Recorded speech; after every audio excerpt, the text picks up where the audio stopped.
Hi everyone, in this video I'm going to explain how to qualify for a mortgage using a $100,000 income even though you only earned $65,000. Sound fishy? Well, it's not. In fact, grossed up and stated incomes happen all the time in mortgage qualification.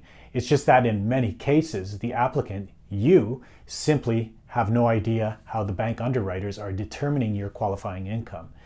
And that's what I'm going to talk about. You need to know this. But more importantly, your banker or mortgage broker need to know this because they are the ones that are pitching your application. If they are not requesting these special allowances, then your chances of qualifying become slim. When I first became a mortgage broker in 2004, the hardest thing for me to understand at that time was how business owners got away with qualifying for hefty mortgages with such low declared incomes. Like, how does a contract engineer who declared $65,000 on their T1 General end up qualifying for a $650,000 mortgage? Especially knowing that at $65,000, the maximum mortgage is about $310 to $320. Okay, so I did quite a few deals that year, and many of them in Calgary's oil and gas sector, which consisted of many self-employed applicants.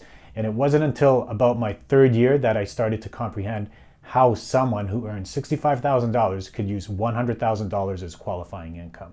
Over time, I was repeatedly asking the lenders to re-explain how they determine the bump up in income until I finally understood it more and more. So spent a lot of time with underwriters, just continuing to ask them questions. This type of scenario is prevalent with self-employed applicants because their declared income could often be conceivably lower than what it really is, how it appears on their line 150 of their notice of assessment.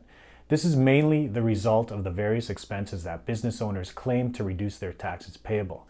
Other factors such as personal income tax reduction strategies and accumulated business retained earnings can also sway a lender to allow for a substantial bump in your qualifying income.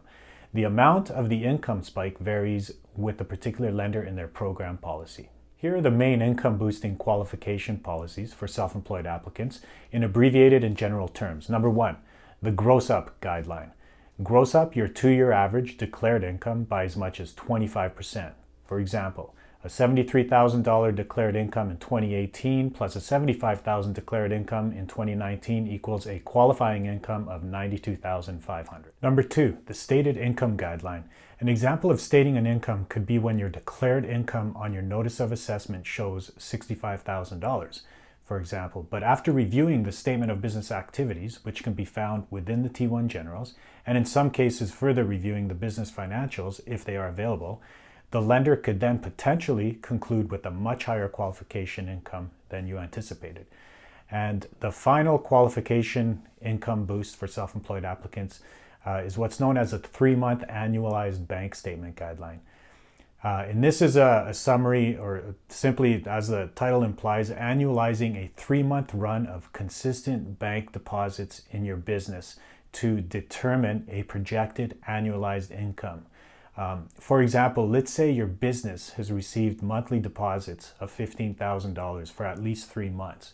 You would then be eligible to use a qualifying income of $150,000. All of the above scenarios are subject to the following eligibility criteria. Number one, the minimum down payment ranges from 5% to 20%. Number two, you must have been self-employed for a minimum of 2 years, but in some instances, only 3 months of self-employment is required.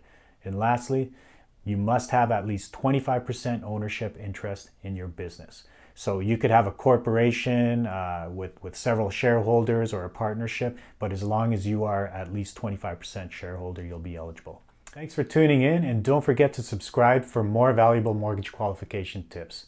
Stay well, everyone. Take care.